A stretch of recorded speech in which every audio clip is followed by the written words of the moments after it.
Hər kim hər hansı bir səbəbdən görürsən ki, iman gətirə bilər. Amma bir şəxs bir səbəbdən İslam'a iman gətiribsə, o xüsusiyyətdə ilişib qala da bilər. Sonradan bütün vücudu ilə tam olaraq bütöv dini də qəbul edə bilər. Bax, önəmli məsələ budur. O adamlar ki, bir səbəbdən İslam'a daxil olurdular, sonradan bütöv İslam'a təslim olurdular, tədricən onlar imanda önə çıxırdılar. Amma bəziləri qalırdı. Qalırdı elə o bircə dəyərdə.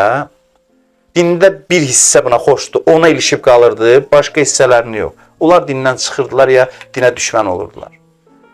Bunun içində uyğun bir hissəsi var dinin. O yaxşı şeydir, normal bir şeydir. Bu bir qapıdır, daxil ol, sonra davam elə, seyr elə və qəbul elə bir sistem olaraq. Bəziləri yox, elə o qapıdan daxil olurdu. Və dinin ancaq o hissəsi ki, bunun içinə uyğundur, həmahəngdir, onu din olaraq bəyənib seçirdi, qalan hissəsinə təslim olmurdu. Həmzə ancaq o mərdlik xüsusiyyətində, qəhrəmanlıq xüsusiyyətində ilişib qalsaydı, başqa fəzilətləri mənimsəməsəydi, o zaman Əliyə təzim eləməzdi, Həzrət Əliyə ehtiram eləməzdi. Əksinə deyərdi ki, mən onunla nəyəm əskiydim. Düzdür, bunun qəhrəmanlığı, mərdliyi cuşa gəldi, Peyğəmbəri himayə elədi, amma təkcə bunda qalsaydı, o zaman inkişaf eləməzdi. Elələr də vardı ki, ədalət tələbdir. Bəziləri üçün bilirsə, ədalət nədir? Ədalət odur ki, mənə nəsə düşsün. Ədalət axtarır doğrudan da, amma ədalət öz payını əldə eləmək üçün, öz haqqını sırf özü üçündür. Ədalət bunun üçündür ki, mənə düşən düşsün mənə.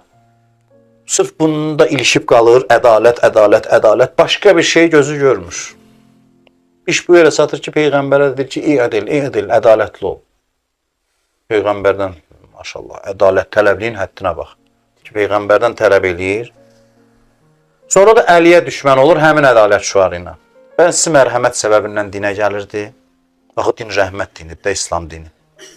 Sonra həmin rəhmət səbəbindən, rəhimlilik səbəbindən Əliyə düşmən olur. Deyir ki, sən adam öldürürsən. Bəzən adam öldürmək rəhmətin özüdür.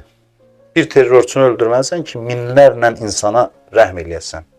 Onu başa düşmək istəmir. Ancaq o zahiri mərhəmət, bir nəfər də uşaq yetim qalmasın. Bəli, İslam istəyir ki, bir nəfər də uşaq dünyada yetim qalmasın. Amma bir adamın vasitəsilə yüzlərlə uşaq yetim qalacaqsa, məcbur olur o bir nəfəri qətlə yetirir. İslam bu. Ona görə Həzrət Əli öldürdüyü adamların başı üstündə ağlayırdı. Adam öldürməyə can atmır. Sadəcə rəhm onu vadar edir. İnsanlığa rəhm vadar edir ki, bir dəstə insanı qətlə yetirsin. Amma eyni zamanda da rahat da bunu eləmir. Adam öldürmək onun xoşladığı bir iş deyil.